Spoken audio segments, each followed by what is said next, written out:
Hi, I'm Linz. Welcome to Becoming Everwell, a channel where we talk about the ongoing journey of becoming. In today's life learning episode for Midlife You, we are talking about when you decide to change your narrative despite your biology. I make sense of life by writing about real everyday stuff that makes us who we are. Some of these snapshots are fun, some are more serious. Maybe they'll open up something in you too. Let's grow.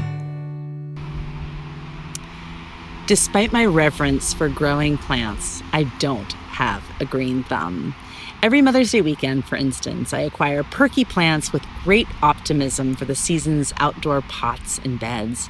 And although I'm quite good at the initial setup of flowers, I tend to fall short when it comes to noticing the subtle needs that plants require to thrive in their potential lifespans.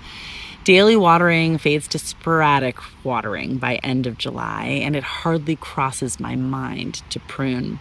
Most plants, under my care, shrivel prematurely.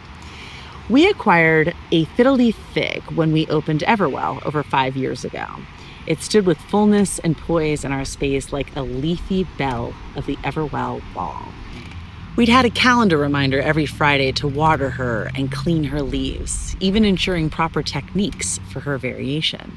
And probably because someone else on the team owned the task, she grew in a healthy trajectory.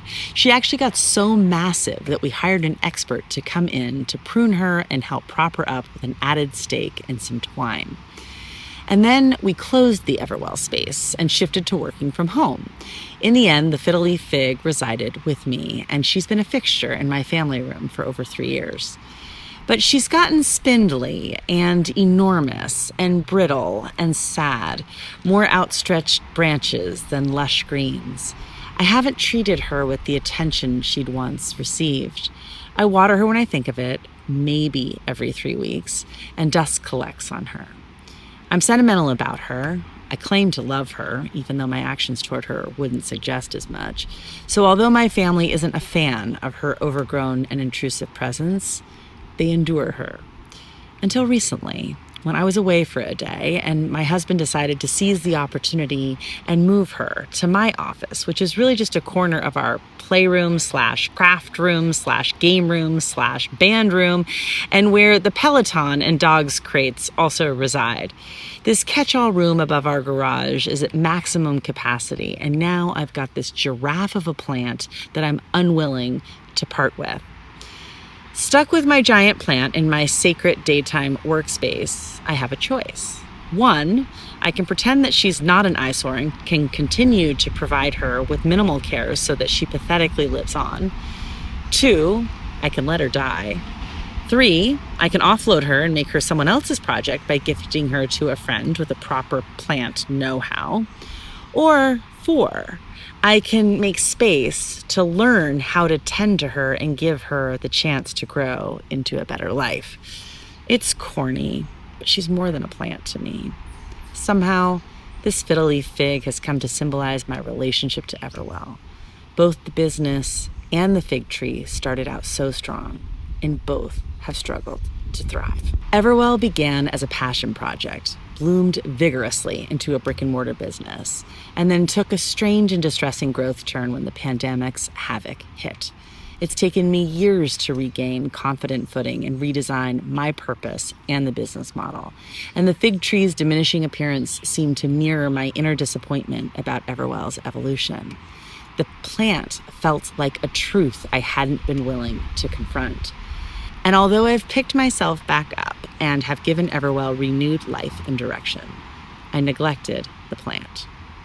Now that we're face to face, I'm realizing that failing the plant would feel like failing Everwell, and even more profoundly, failing myself. And I'm reminded of the adage, what you feed grows. So we've begun anew, the plant and I. A trusted friend with a green thumb found me a caretaking article on pruning fiddle-leaf figs, and I meticulously followed its direction. With clean shears, I first took off about 4 feet from the top, careful to tend to the inflicted wound on the branch so not to shock the plant, as the article warned me. I pruned a few more leaves. I reset the stake and secured the plant's trunk to it. I polished the leaves, hydrated the base with a plant food concoction, and then I took a few steps back to regard her. That's when I named her Estelle. I've started greeting her by name when I enter the room, and I've added the Friday calendar reminder to my phone: water and clean Estelle. I'm not sure how she will fare. My track record is bleak, but in just a week, her 20 leaves are less droopy and more sprightly. The big change is that I've decided to be intentional in how I feed her growth from now on. I want her to resurrect, reclaim her dignity, and have a good life. I want her shape to mirror aliveness and endurance and promise, which inadvertently means that I must adjust my narrative about my green gene. Although plant care is unnatural for me, I've got to learn how to be what my plant needs.